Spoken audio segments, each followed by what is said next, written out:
Heart বা হৃৎপিণ্ড শরীরের গুরুত্বপূর্ণ একটা অর্গান। সৃষ্টিকর্তা প্রদত্ত, এটা একবার চালু করে দিয়েছে। এই চালুতে মৃত্যুর আগ পর্যন্ত এই হার্ট চলতে থাকবে, কোনো রকমের কোনো বিরতি নাই। হার্ট যখন বিরতি নেবে তখন আপনার আমার প্রাণ বিয়োগ ঘটবে, আমিও আর দুনিয়াতে থাকবো না। আর হার্ট যখন চলবে না তখন আপনিও দুনিয়াতে আর থাকবে না। তো হার্ট সবসময়ের জন্যই চলতে আছে এবং এটা চলতে থাকবে। কিন্তু এই হার্ট কোনো কোনো সময় বেশি চলে, কোনো কোনো সময় কম চলে।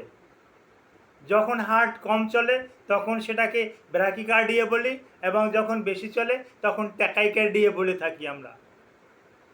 তো হার্ট স্বাভাবিকভাবে কতটুকু চলবে, এই হার্টের সাথে কিন্তু পালসের একটা মিল আছে। হার্ট আর পালস কিন্তু একই। তো এই হার্ট স্বাভাবিকভাবে 60 থেকে 80 বার চলবে একেবারে। কোনো কোনো ক্ষেত্রে আমরা স্টাডি করেছি হার্টের স্পন্দন করত প্রতি মিনিটে বলছি 72 বার, অর্থাৎ 72 বারই লেখা ছিল। তবে এটা একেবারে যে 72 বার হবে এমন কোনো কথা না। 60 থেকে 75 80 এর ভিতরেই থাকবে, এটাই স্বাভাবিক।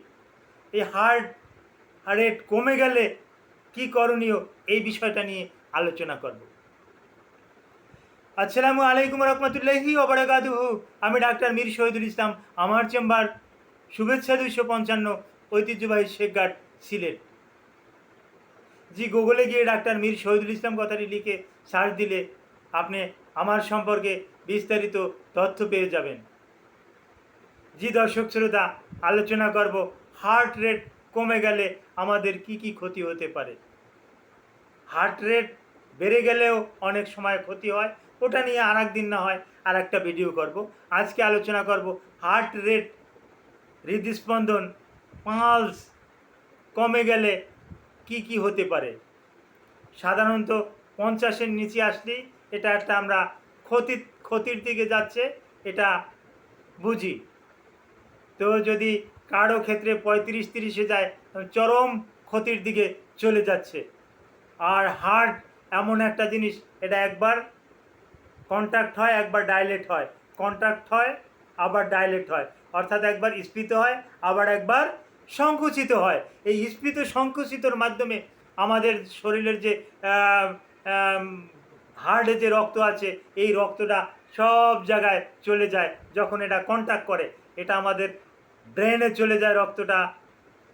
এই রক্তের মাধ্যমে আমরা নিউট্রিশন পেয়ে থাকি, আমাদের লিভারে চলে যায়, আমাদের কিডনিতে চলে যায়, আমাদের মাছেলে চলে যায়, যার পরিপ্রেক্ষিতে আমাদের অর্গানগুলো ভালো থাকে।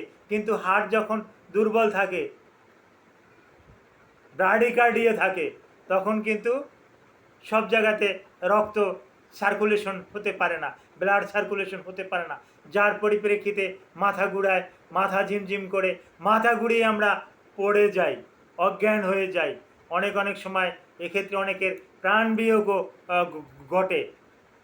তো এরকমের হতেই পারে যদি কারো পালস রেট বা হার্ট রেট যদি 35-30-এর কম থাকে, তাহলে কোনো রকমের অবহেলা নয়, যত দ্রুত সম্ভব এমন একটা হসপিটালে ভর্তি করবেন যেখানে টেম্পোরারি পেসমেকার আছে।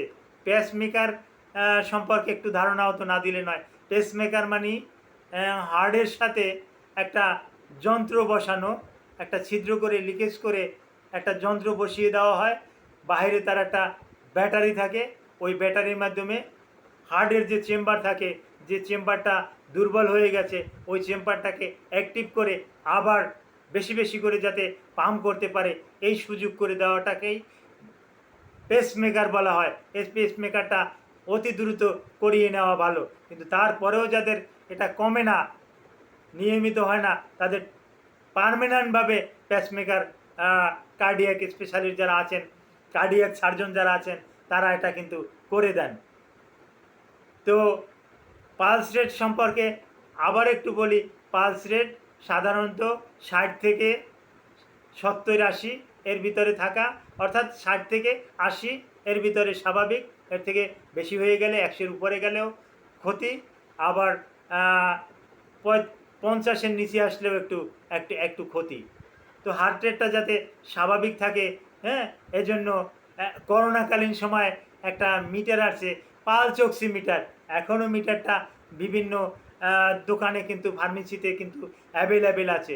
এই পালস অক্সিমিটারটা হাতের একটা আঙ্গুলে পরিয়ে নিলে আপনি স্যাচুরেটেড ব্লাডের স্যাচুরেটেড যে অক্সিজেন আছে, অক্সিজেনের মাত্রাটাও জেনে নিতে পারবেন, পালসের মাত্রাটাও জেনে নিতে পারবেন। একই সাথে কিছু কিছু ডিজিটাল ব্লাড প্রেশার মেশিন আছে, সেখানেও পালস রেট পাওয়া যায়।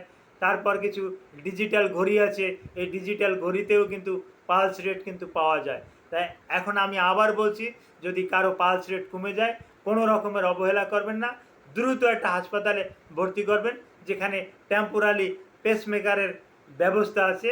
পেসমেকার যদি বসিয়ে নেওয়া হয় তাহলে উপকার পাওয়া যায়। কিছু কিছু ঔষধও আমরা দিয়ে থাকি, তবে অতি উত্তম হবে আপনাকে নিকটস্থ একটা হসপিটালে ভর্তি করা।